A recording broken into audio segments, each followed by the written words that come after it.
It is one of the very few cars that plays the dual role many sports sedans and coupes wish to play most effectively.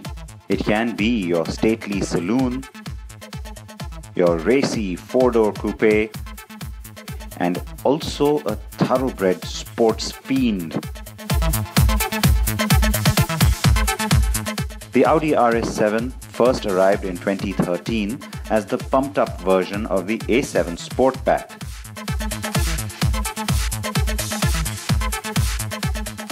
Audi has chosen to already give it a facelift just a year over its arrival globally, primarily to be able to introduce some new technologies into the car.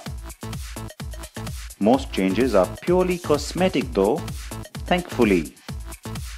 I say that because the RS7 has already been established as a great performance benchmark in this space, and so there are no mechanical changes on the tweaked car. What has changed is its face with a slightly more pronounced and aggressive grille, a tweaked bumper, sharper, slimmer headlamps with a new LED daytime running lamp signature, and Audi's much touted Matrix LED light system. Inside you now get slightly better contoured and well-bolstered sports seats, the latest generation of Audi's MMI or multimedia interface with navigation,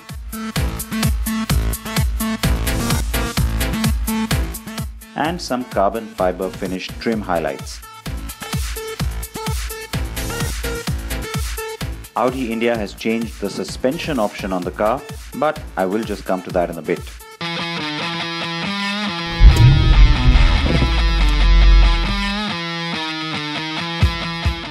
First, a quick reminder of this wolf in sheep's clothing.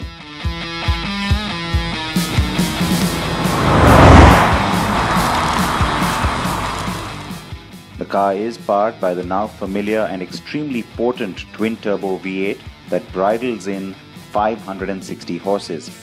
Yes, I will let that figure settle in as it rings many a bells. The engine is mated to a very capable 8-speed ZF gearbox with paddle shifters. The transmission is pure delight, more so in manual or sports mode. It is precise, engaging, ridiculous fun on the downshift, and extremely responsive. The RS7 does exactly what you want it to. It is the type of car that gets you smiling and for the most part keeps that smile firmly pasted on your face. Good roads are of course a vital ingredient to that wonderful experience. I drove the car up winding, twisty and hilly bits with very less traffic as well as on the expressway, and I'm happy to report it remains a driver's delight.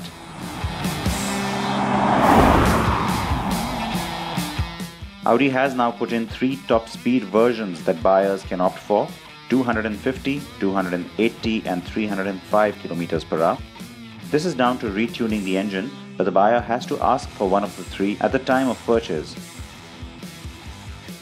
Peak torque at a massive 700 Nm kicks in as low as 1750 RPM, and it really comes in handy, especially when you want to quickly accelerate up a hard stretch or overtake someone in a flash.